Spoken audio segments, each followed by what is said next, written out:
Tan Sri, apa khabar Tan Sri? Alhamdulillah. Sihat walafiat. Ni sekarang ni norma baru, kena pakai mask Tan Sri. Oh ya, saya terlupa lah. InsyaAllah, insyaAllah. Memang kita ikut Selamat ini. datang ke studio Suara Merdeka. Terima kasih sahabat. Ni studio sementara kita di Melaka. Ya. Sempena bukan pimpinan agam no. Ini pilihan raya negeri Melaka. PRN Melaka. Siapa tak kenal dengan Tan Sri Rahim Tambici. Ya. Orang yang mentransformasikan Melaka ni daripada, saya ingatkan Melaka ni sebelum tu sebuah negeri yang agak mundur. Boleh Tan Sri cerita sikit pengalaman macam mana Tan Sri transformkan Melaka ni sampailah menjadi salah satu tempat tarikan dunia sekarang? Ya, terima kasih sahabat. Bila saya dipilih untuk bertanding negeri dan dilantik sebagai Ketua Menteri, pada masa itu Perdana Menteri pesan kepada saya lah, change Melaka, ubah Melaka. Jadi saya fikir macam mana nak ubah Melaka ni. Jadi Melaka pada masa itu dipanggil Melaka the Sleepy Hollow. Sleepy Hollow ketika orang tidur tak ada apa. Rakyat Melaka miskin, mundur, nak cari kerja pun kena pergi Singapura, kena pergi Johor, berpindah ke Selangor, macam out migration kerana kemiskinan pada masa itu. Tapi Alhamdulillah, saya fikir bahawa untuk mengubah keadaan Melaka ni kita kena ada satu transformasi ekonomi. Dan saya fikir-fikir apa yang elok buat ni pertama kalinya, ialah kita lihat Melaka ni banyak khazanah sejarah, warisan sejarah. Negeri-negeri lain tak banyak macam mana Melaka. Betul. Jadi saya rasa eloklah kita strategiskan warisan sejarah ni sebagai satu macam push factor lah, yang boleh membawa kemajuan kepada negeri Melaka.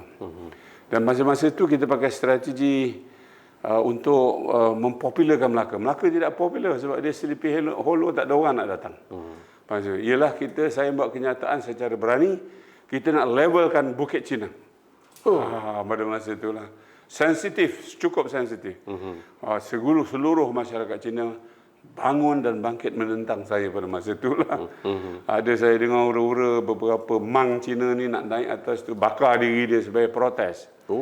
Ada orang-orang Cina daripada Taiwan, daripada Amerika, Singapura datang nak tengok. What kind of state government ni, dia nak levelkan kubur Cina yang terbesar di outside China lah. Untuk ni sebenarnya tujuan kita nak popular aja Melaka pada masa itu. Dapat publicity je. Tapi saya dah briefkan masa itu Perdana Menteri, timbalan Perdana Menteri saya nak buat macam ni. Dia kata okey, jalan. Lepas tu barulah Melaka terkenal lah kerana Bukit Cina ni. Lepas tu saya panggil semua pemegang amanah, dia ceritakan sebenarnya saya nak buat beautification program untuk negeri ini. Saya nak popularkan Melaka. Lepas tu kita buat segala projek, dan saya dapati bahawa program persejarahan ini penting kerana dia menimbulkan patriotisme pada negara ini. Sebab kita ada satu peninggalan sejarah yang panjang, berbagai-bagai lagi. Jadi ini menambah lagi kedudukan yang kukuh bagi Bumiputera. Kita antara orang yang datang ke sini yang membuat tamadun. Kerana itu kita ada berbagai peninggalan sejarah yang hebatlah di negeri ini. Pada masa itu barulah saya buat program-program misalnya pengisytiharan kemerdekaan, memorial pengisytiharan kemerdekaan. Kemudian kita buat istana Melaka replika. Kita buat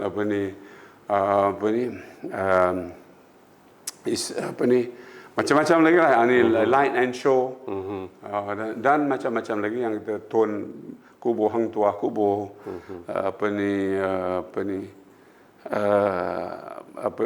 orang yang bersejarah ni lah. Saya adakan conference untuk panggil Persatuan Sejarah Malaysia dan negeri-negeri memberi pengisytiharatan kepada Melaka dan lain-lain. Jadi Melaka dengan sendiri saja dah jadi satu fokus tourism destination. Tourism destination. Dari situ dia berkembang. Dan kita ambil langkah untuk memperkuatkan industrialisasi Melaka. Saya keluar negeri, panggil semua pelabur-pelabur datang ke sini mana yang boleh. Dan saya eksploitasikan macam Bursa Saham Malaysia. KL Exchange pada masa itu menggunakan modal dalaman, panggil seminar, apa Melaka boleh offer. Kita kasih insentif dan sebagainya. Dia datang sini untuk jadikan kawasan bekas pusat atau hub perindustrian. Antara satu yang aktif di dalam negara kita. And then kita buat infrastruktur lah, jalan sampai kita buat sampai dapur-dapur rumah orang. Air pembekalan 100%. Dan saya timbulkan di dalam tiap-tiap dun tu, kawasan dun tu dipanggil Japrun. Melaka yang pertama sekali buat Jawatan Kuasa Pembangunan Dun. Jadi kita combinekan pejabat daerah dan pejabat kerajaan dengan orang-orang politik, ketua-ketua cawangan duduk sama. Bincangkan macam mana nak membangunkan setiap kawasan dun masing-masing secara kompetitif, bersaing-saing. Dari situ Melaka mula naik. Dan saya menjaga memastikan kestabilan dan perpaduan berlaku di kalangan orang Melaka, memperkenalkan satu macam wawasan Melaka Maju. Jadi UMNO dia, MCA dia, MRC dia dan rakyat menerima konsep ni, kita nak jadi maju ke depan.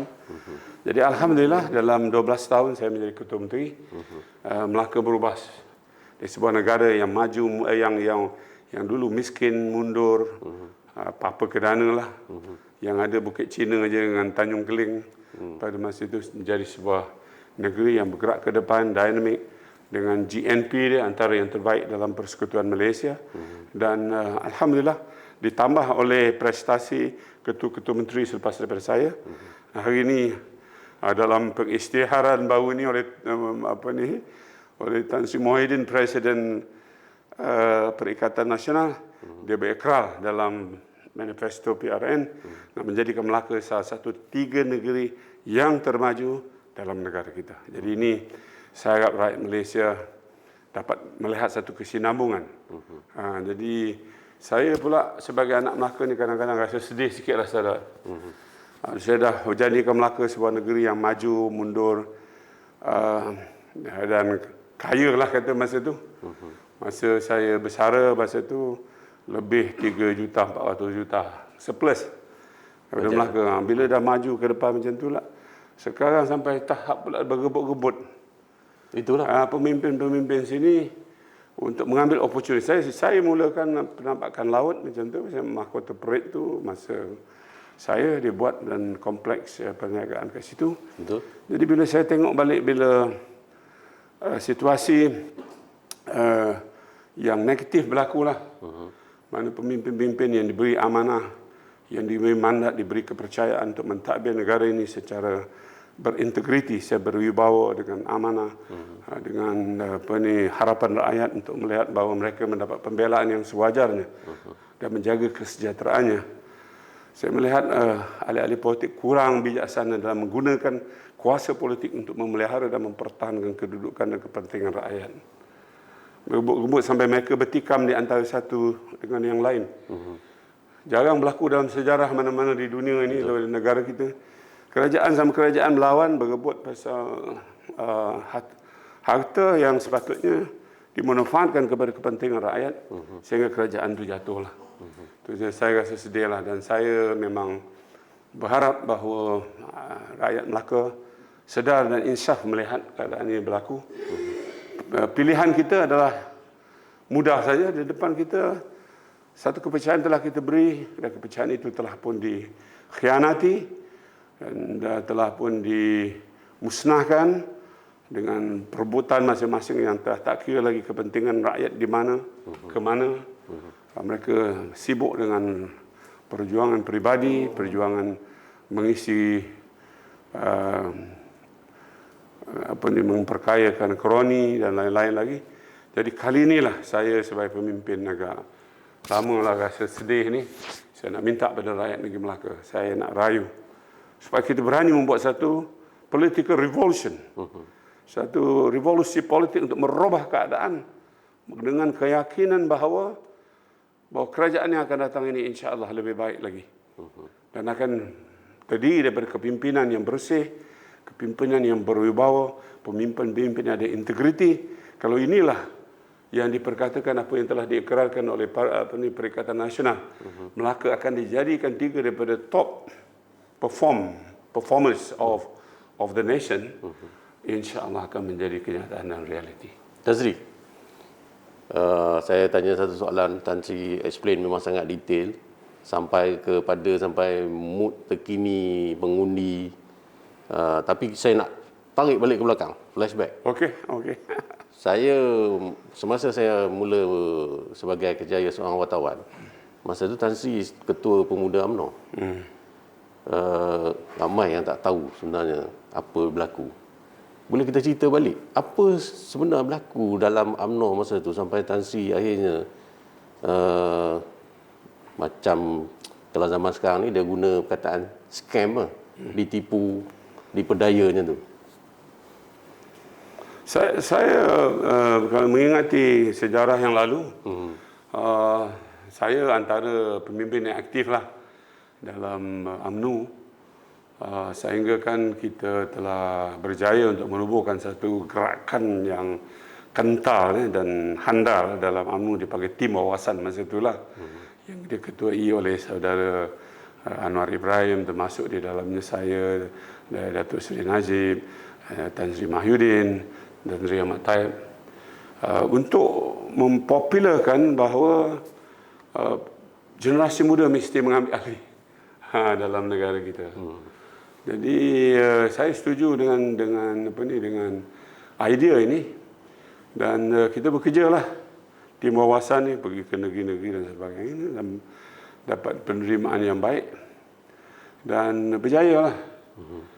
Masa itu Tun Ghaffar telah tewas, memberi peluang kepada Anwar Ibrahim untuk naik ke jadi timbalan presiden dan sebagainya lah. Dan pada masa yang sama ketika saya menjadi ketua pemuda, agak populariti saya tinggi sikit lah. Rating tinggi. Tinggi sikit. Nombor satu sekali, saya berjaya merubah Melaka ni dari miskin kepada keadaan yang lebih baik. Jadi Mahathir selalulah agaknya Perdana Menteri puji saya dalam kabinet dan luar kabinet. Jadi rupa dalam politik ni bila banyak puji ni ditimbulkan kecemburuan politik. Ya, very dangerous lah politik ini. Kemudian sebagai ketua pemuda, saya juga buat program, misalnya program larian pemuda. Pemuda daripada Perlis berlari. Bila dia sampai misalnya pemuda Perlis lari sampai Kedah, pemuda Kedah sambung lagi, campur lagi. Jadi sampai Perak, lari sampai Kuala Lumpur. Dari Sabah lalui Sarawak terus naik Johor Bahru naik, tapi sampai di Padang Pahlawan tu, di Padang apa tu? Sekarang ni Merdeka ni apa ni? Dataran Merdeka sama. Bila lalu setiap orang UMNO keluar daripada rumah dia bawa bendera. UMNO. Dari semangat kecintaan, patriotisme UMNO seluruh negara. Perdana Menteri Presiden Anu puji saya lagi. Lepas tu dia masa tu ada Mahathir ni agak dia agresif lah dari segi mengecam pemimpin-pemimpin dunia ni kan. Kadang-kadang dia tidak ada adil kepada negeri-negeri yang sedang membangun dan negeri-negeri miskin. Jadi jadi Mahathir promotekan idea caucus untuk adakan macam persatuan ekonomi Asia Timur, daripada Korea Utara sampai Irian Jaya, satu caucus kita bersamalah macam satu kumpulan zoning politik, zoning ekonomi lah. Jadi Mahathir kata boleh tak ini Perdana Menteri tanya, boleh tak kita kumpulkan pemimpin muda ni? Kerajaan akan jemput juga pemimpin negara masing-masing. Kumpulkan, kita buat satu macam perbincangan dan buat satu usul menyokong penubuhan EAEC, East Asia Economic Caucus. Dan kita mula dengan pemimpin yang muda. Sebab biasanya dalam perjuangan pemimpin yang dah berumur ni kadang-kadang dia dah ada alignment. Dia suka A, dia suka B, susah nak ubah dia punya ni. Kalau kita nak buat perubahan mesti dari pemimpin muda yang harus didedahkan dengan idealisme yang baru, wawasan yang baru dan komitmen yang baru. Benda yang macam tu. Saya berjaya kumpulkan 300 orang daripada Korea Utara sampai Irian Jaya di Kuala Lumpur, mari beri ucapan, Perdana Menteri ucapan. Dari lepas satu-satu saya menerima pujian masa itu. Pujian dan kejayaan. Saya tak tahu rupanya dalam pujian ini banyak kecemburuan politik yang telah merancang konspirasi dengan saya dan sebagainya dan membuat berbagai-bagai tuduhan dan tuduhan yang tidak berasas. Jadi bila dah sampai satu tahap, dah dirancang begitu rupa. Saya kenal orang-orang ni, semua ada juga kawan saya yang dia orang beli dan sebagainya. Jadi sampai dah didedah dalam macam sahabat kata tadi, dan melibatkan panglima-panglima konspirasi ni daripada the media house ni yang popular. Saya pergi jumpa Mahathir, saya kata sebab dia buat macam ni, saya terus kata saya letak jawatan. Kata siasat saya, kalau tak ada kesalahan saya, kalau kesalahan saya, ambil tindakan undang-undang setimpal. Kalau tak ada, pulangkan balik jawatan Ketua Menteri dan Ketua Pemuda kepada saya. Perdana Menteri setuju, saya letak jawatan. Lepas saya siasat oleh Peguam Negara, siasat demi siasat komprehensif. Pasal dia dah busukkan saya 52 hari dalam TV, saya pergi sampai Singapura. Ada rombongan media, CEO tahu kita dah datang kat Singapura. Saya bangkit dia. Saya pergi kata, "Ui, keluar tu." Dia nak kasih malu saya saja. Dia tak nak saya soal apa-apa kat pada Singapura itu. Dalam 15-16 orang wartawan dari Malaysia tanya, "Oh, Tan Sri, dengan skandal ni Tan Sri tak nak letak jawatan." Itu saja dia kata. Bila Tan Sri nak letak jawatan? Kenapa tak letak jawatan? Bila nak letak jawatan? Macam mana dia macam ni? Saya kata, "You tanyalah Presiden UMNO." Tapi dia orang dah bertanya. Jadi orang Singapura pun dah berbau. Jadi dalam dia hinakan lagi saya bila saya pergi kat Churchill, tidur di London. Saya rasa nak rehat lah pasal tekanan-tekanan yang dia buat tu. Dalam masa 52 hari tu. Saya satu hari bangkit, saya tengok juga macam tu juga. Dekat 10, 12, 14 orang dah keluar kat tu. "Tan Sri, saya nak tanya ni, bila Tan Sri nak letak jawatan ni? Kenapa tak letak jawatan?" Mana? Masya Allah, zalim betul. Pakai penyiasatan sedang berjalan, saya tak bersalah pada masa itu. Kenapa you buat saya macam tu, tekanan macam tu, rupa dia nak saya letak jawatan. Kerana saya sentiasa dipuji pucuk pimpinan negara dan kebolehan saya untuk deliver kepada parti untuk meningkatkan patriotisme. Jadi saya jadi mangsa. Lepas tu saya okeylah, bila saya dipulangkan balik Ketua Pemuda, Ketua Menteri pula ada tukang hasut kepada ketua, jangan letak jawatan. Jadi di luar bidang saya untuk arahkan kepada Perdana Menteri. Pasal untuk meletakkan jawatan tu pucuk pimpinan pun dah berpecah. Jadi dia terus jadi Ketua Menteri tidak sebagaimana yang telah dijanjikan kepada saya ketika itu. Dan oleh sebab itu maka saya pun adalah gerakan misalnya penyokong-penyokong Perdana Menteri yang minta saya lawan balik atas keadilan kerana saya tak bersalah. Tapi saya dah fikir saya Ketua Pemuda, kita nak jaga imej parti supaya jangan pecah. Nak lawan ni besok timbalan berhenti, mungkin dia jadi Perdana Menteri dan lawan Perdana Menteri. How much resources you require in order to go against the Prime Minister? Dengan kuasa-kuasa dia, dengan dia punya political connection. Saya rasa saya tak terdaya lah sebagai Ketua Pemuda pada masa itu. So saya buat keputusan untuk berehat dalam parti selama 15 tahun. Tapi alhamdulillah dalam saya berehat tu saya boleh buat bisnes. Saya memiliki hotel, misalnya theme park, punya premis yang boleh disewakan dan menjalankan perniagaan antarabangsa pun ada. Alhamdulillah lah, rezeki tak ada kurang lah. Jadi lepas tu tak berapa lama yang lalu bila parti bersatu ditubuhkan setelah UMNO menjadi satu parti yang lebih merupakan parti liability kepada perjuangan Melayu. Kleptokrasi, rasuah, penyelewengan mula menerap dalam perjuangan UMNO. Dan dijadikan dasar sebagai macam dasar seolah-olah dasar resmi, cash is king. Merosakkan lagi perjuangan orang Melayu. Setiap sendi semua dipenuhi oleh unsur-unsur rasuah dan sebagainya. Bukan sahaja di dalam sektor kepimpinan, dalam sektor swasta, dalam sektor lain. Dan jadi macam perkara biasa saja. Rasuah, amalan rasuah ini sebagai budaya. Jadi saya pun pening tengok ini. Masa ketika itu Mahathir tubuhkan satu parti. Mungkin niat dia untuk menggantikan UMNO pada masa itu. Dia menjemput saya dan saya berbincang dengan dia. Dan beritahu pada saya kita minta kita membantu membangunkan Bersatu ini. Dan dia pun beritahu pada saya kalau kita tak bekerja kuat dengan dasar cash is king ni tak ke mana kata dia. Pasal ekonomi dalam negara kita ni dikontrol bukan orang Melayu. Dan dengan wang orang boleh boleh menjual harga diri, boleh tak ada maruah dengan menggunakan wang. Kuasa beli di kuasa orang lain. Lagi satu dia kata kerisauan dia pada masa itu ialah terlalu banyak sekarang kerajaan-kerajaan negeri dan kerajaan-kerajaan tempatan membuat projek-projek perumahan yang pada masa yang mana bila dibuat perumahan dan pembandaran ni banyak premis-premis baru, kedai lah, komersial apa ni, stall, macam-macam lagi dia buat yang di luar kuasa orang Melayu. Orang bukan Melayu terus beli. Jadi bila dia besarkan kawasan perumahan, bila dia besarkan kawasan perbandaran, jadi pattern, pattern pola kependudukan berubah. Pasal orang ni masuk dalam tiap-tiap pergerakan.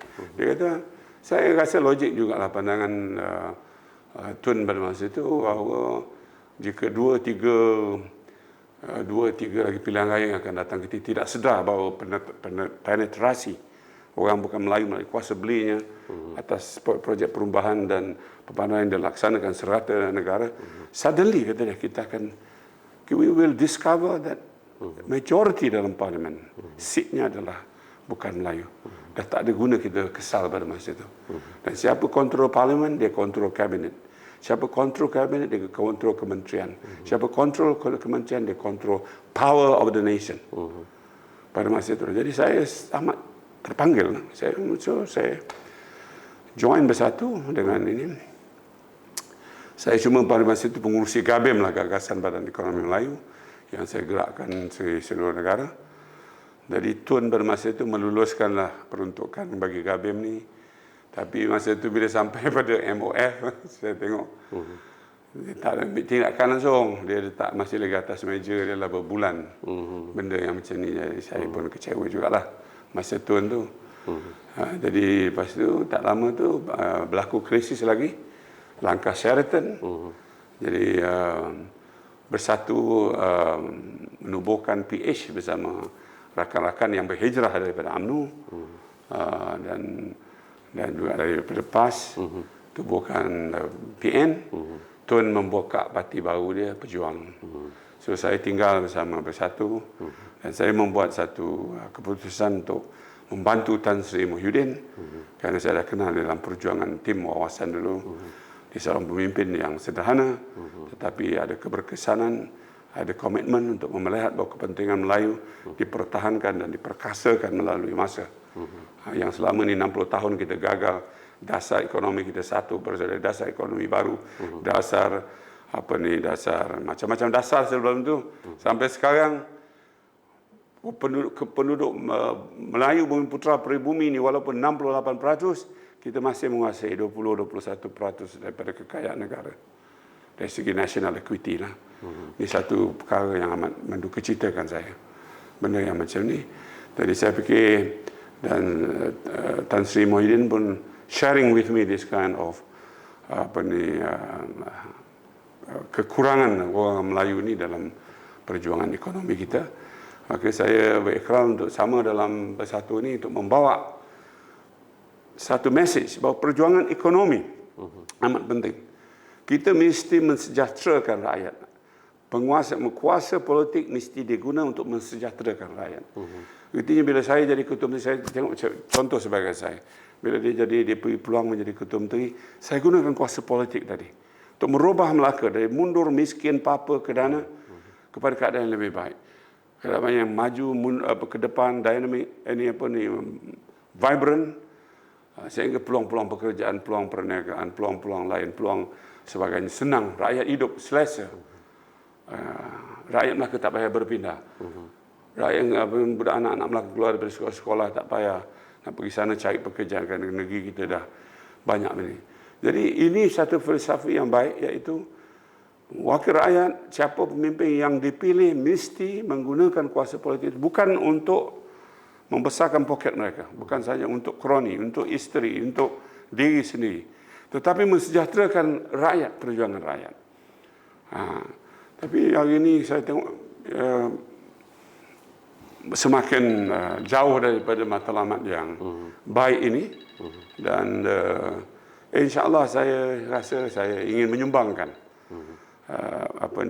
tenaga, kebolehan saya, pengalaman saya walaupun dah umur agak lanjut sedikit, saya rasa bersemangatlah Tapi Tan Sri, untuk terus Tan Sri sekarang bersama-sama. berapa usia sekarang? Umur saya 71. Tapi masih lagi seorang yang bersemangat dan masih lagi tegap lagi. Boleh tahan lah. Boleh. Tapi Tan Sri melihat UMNO sekarang macam mana? Parti yang pernah Tan Sri berjuang, sekarang ni UMNO dia makin kucak-kacir dan mengelirukan ahli UMNO dan masyarakat sendiri. Masa saya, bila ada saya tuduhan kepada saya lepaskan jawatan untuk siasat supaya imej parti kekal abadi. Betul. Dan saya tak nak balik lagi sebab saya akan menentang seorang Perdana Menteri saya juga. Refrain myself from going against the leadership because I want UMNO to remain united. Bukan? Tapi sekarang saya tengok sebab ni cash is king ni dan budaya rasuah ni dah terlalu berakar umbi. Ada di setiap sendi UMNO ni. Dan sebagainya. Jadi saya tengok satu susah. Sehingga kan orang yang dituduh dengan puluhan kes-kes jenayah masih boleh memimpin lagi satu parti yang dulunya memperjuangkan bangsa, agama dan tanah air secara berintegrasi, secara bermaruah, secara atas landasan yang lurus, masih lagi diterima kepimpinan seperti ini. Jadi tidak ada pertimbangan berkorban kerana parti, kerana perjuangan. Dia tidak meletakkan kepentingan besar itu lebih daripada kepentingan diri sendiri. Jadi apa jenis perjuangan yang macam ni? Jadi inilah penyakit yang sedang dihadapi oleh UMNO. Saya percaya pun dalam UMNO pun dia orang berpecah-pecah. Kalau kita ada PAU pada bulan 12 ini, mungkin ada satu faction yang akan menyebelahi Perdana Menteri, ada yang akan menyertai Presiden UMNO yang ada sekarang. Dan mereka akan terus berpecah. PN akan kekal abadi.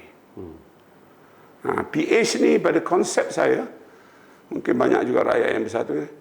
Jadi ini satu, pasal DAP ni dia ada satu macam minimum foundation. Dia ada ahli-ahli parlimen misalnya dia boleh menganggap lah macam PKR Amanah ni macam errand boy je lah, budak suruhan je. Pasal kalau dalam PKR sendiri pun dalam 91 dia menang ahli parlimen. 50 lebih bukan Melayu. Jadi dia nak kontrol perjuangan. Kita kena perjuangkan Melayu ni bukan kerana kita racist. Kedudukan Melayu ni 68% menguasai kekayaan negara, cuma 20% harus mendapat perhatian afirmatif. Pendekatan afirmatif. Menyeimbangkan dulu secara umum baru kita boleh jadi. Baru diperjuangkan oleh DAP ni Malaysia. Itu baru boleh sesuai.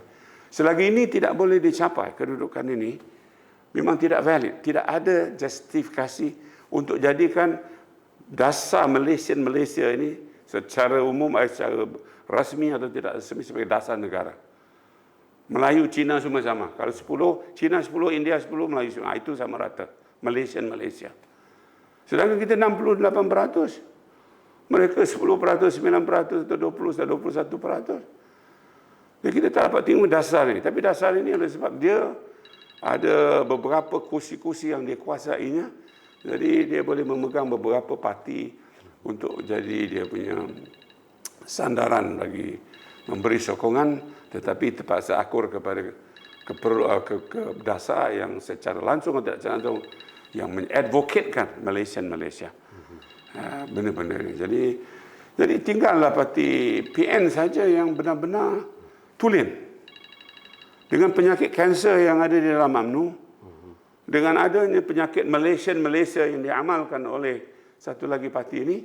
Jadi pada pandangan saya mintalah orang Melaka faham apa yang saya cakap ini. Pilihan kita senang saja untuk akan datang. Kita beri chance kepada PN untuk merubah keadaan ini. Jadi insyaAllah kalau ini kita laksanakan. Saya dah dengar version lah bahawa pengundi dah malas nak keluar. Dia malas keluar sebab perangai politik ni. Kita pilih, besok dia lompat lagi. Kita pilih lagi, dia lompat lagi. Tapi kali ini saya fikir keadaan akan berbeza. Kita kena buat satu pilihan di mana ada satu dominan parti di kalangan tiga parti. yang boleh membawa mesej perjuangan yang diingini dan dihasratkan oleh rakyat. Jadi kalau ini ada satu mesej dalam diri kita bahawa kita nak buat perubahan, dan perubahan ini perubahan yang total, perubahan yang akan membezakan pada masa-masa yang lalu di mana kemenangan hanya beberapa undi, beberapa kerusi parlimen, dan bila beberapa orang melompat akan menyebabkan kerajaan yang ditinggalkan tu jatuh dan terguling.